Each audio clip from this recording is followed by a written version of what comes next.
স্বাধীনতা তুমি বয়সী বটের ঝিলিমিলি পাতা, যেমন ইচ্ছে লেখার আমার কবিতার খাতা। প্রিয় ভিউয়ার্স, কবি শামসুর রহমানের কবিতার কথার সঙ্গে মিল রেখে এমন একটি বয়সী বটগাছের নিচে আমি দাঁড়িয়ে আছি।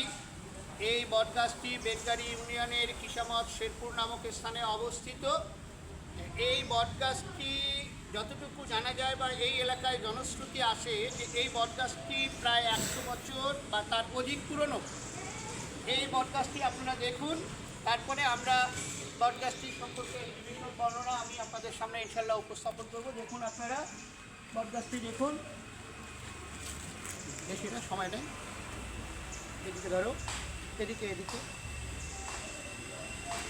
এদিকে ধরো। দেখুন আপনারা বটগাছটির একটু দৃশ্যাবলীটা দেখে নিন বটগাছ, তারপরে আমরা এখানে আসবো। এদিকে আমরা তারপরে বটগাছটির বিশদ বর্ণনা সম্পর্কে আসবো। এখানে দেখুন যে বটগাছটি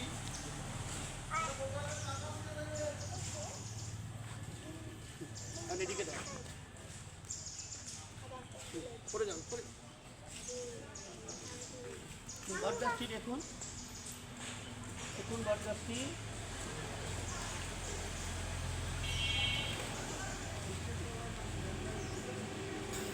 আমি বলছিলাম যে এই বটগাছটির অবস্থান হচ্ছে রংপুর জেলাধীন গঙ্গাচড়া উপজেলার বেতগাড়ি ইউনিয়নের কিসামত শেরপুর নামক যে এলাকাটি আছে সেই এলাকাটিতে। এই বটগাছটি একটি বিশাল আকারের বটগাছ বা বৃহৎ আকারের বটগাছ, একটা বিরাট আয়তন জুড়ে এই বটগাছটি অবস্থিত। এখন আমি আপনাদেরকে বটগাছ সম্পর্কে, অর্থাৎ এই যে বটবৃক্ষ আছে সে সম্পর্কে একটু সম্যক ধারণা দিতে চাই আপনাদেরকে। সেটা হচ্ছে যে এই বটগাছ হচ্ছে চিরসবুজ প্রজাতির একটি বিশাল আকারের বটগাছ, যা বিশাল আয়তন বা বিশাল এলাকা জুড়ে বিস্তৃত থাকে। এই বটগাছটির বৈজ্ঞানিক নাম হচ্ছে ফাইকাস বেনহালেন্সিস, যেটিকে ইংরেজিতে বলা হয় বেনিয়ান ট্রি। এই বটগাছের যে অস্তিত্ব সেটি খুঁজে পাওয়া যায় দক্ষিণ পূর্ব এশিয়া এবং অস্ট্রেলিয়ার দেশগুলোতে। এই বটগাছটি সম্পর্কে আপনাদেরকে আরও জানিয়ে রাখি যে এই বটগাছ হলো বিশাল আকারের বৃক্ষ, বিশাল এলাকা জুড়ে এর বিস্তৃতি। এখন আমি আসি এখানে যে এই যে বটগাছটি আছে সেই বটগাছটি সম্পর্কে।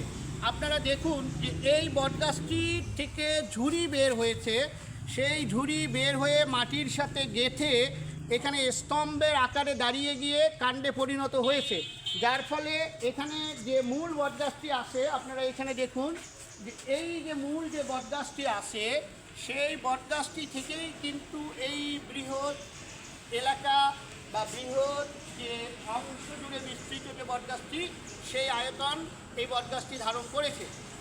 এখন আসি যে এই বটগাছ হচ্ছে আমাদের যে সাংস্কৃতিক এবং সামাজিক ঐতিহ্যের একটি অন্যতম প্রতীক। এই বটগাছটিকে কেন্দ্র করে অনেক কবিতা রচিত হয়েছে, অনেক সাহিত্য রচিত হয়েছে, অনেক গান রচিত হয়েছে। আমি কেন বললাম যে এটি আমাদের সামাজিক এবং সাংস্কৃতিক ঐতিহ্যের একটি ধারক, কারণ এই বটগাছের নিচে এখনও গ্রাম অঞ্চলে হাট বসে, বাজার বসে, লোকগানের আসর বসে এবং বিভিন্ন রাজনৈতিক সমাবেশ বা বিভিন্ন সাংস্কৃতিক অনুষ্ঠান এই বটগাছের নিচে অনুষ্ঠিত হয়। এখন আসি আপনাদের আরেকটা বিষয় আসি যে আমাদের বাংলাদেশেই কিন্তু এশিয়ার সর্ববৃহৎ বটগাছটি অবস্থিত, যেটি হয়তো আমরা অনেকেই জানি না। আমি আপনাদেরকে জানিয়ে রাখি যে অর্থাৎ এশিয়ার সর্ববৃহৎ বটগাছটির অবস্থান হচ্ছে আপনার ঝিনাইদহ জেলার কালীগঞ্জ উপজেলার মল্লিকপুর নামক এলাকাটিতে। এই বটগাছটিকে সুইতলা মল্লিকপুর বটগাছ বা বেতুলির বটগাছ নামে অভিহিত করা হয়। এই বটগাছটি 11 একর জায়গা জুড়ে অবস্থিত। এখানে এই বটগাছটি ওরকম আয়তন জুড়ে বিস্তৃত নয়, এটাও মোটামুটি একটা আয়তন, বিরাট আয়তন জুড়ে বিস্তৃত, কিন্তু যে মল্লিকপুরের যে সুইতলা মল্লিকপুর যে বটগাছ বা বেতুলির বটগাছ আছে সেটি কিন্তু 11 একর জায়গা জুড়ে বিস্তৃত।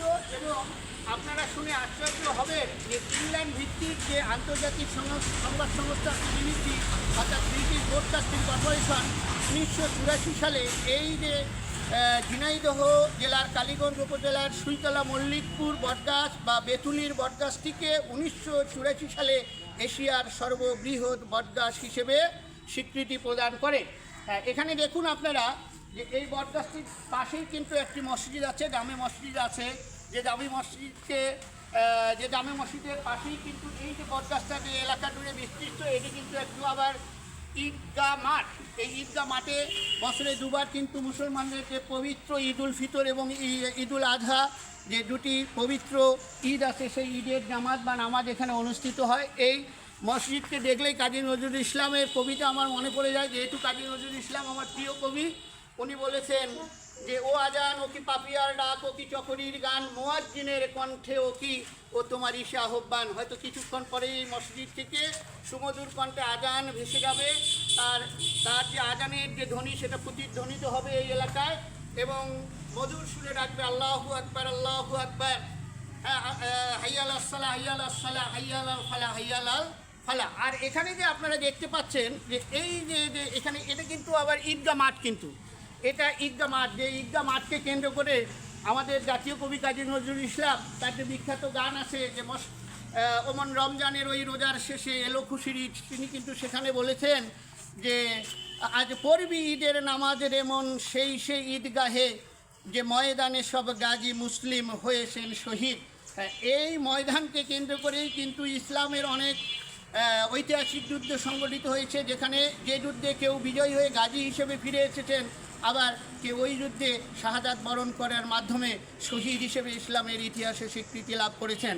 আমি এখন শেষ করব আরেকটি কবিতার ভাষা দিয়ে, যেখানে কবি বলেছেন যে গাছ লাগাও, বন বাড়াও, বাসযোগ্য পৃথিবীর জন্য হাতে হাত মিলাও, বাসযোগ্য বন্য প্রাণীর বন রাখো, আগামী প্রজন্মের জন্য সুন্দর এক পৃথিবী গড়ো।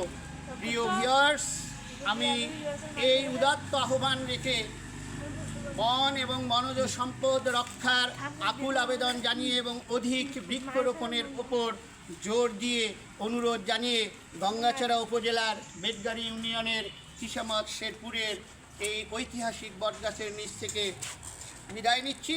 সবাই ভালো থাকবেন, সুস্থ থাকবেন। দেখা হবে গঙ্গাচড়া উপজেলার অন্য কোনো ঐতিহাসিক বা স্থানীয় বা ধর্মীয় কোনো ঐতিহ্য বা স্থান নিয়ে।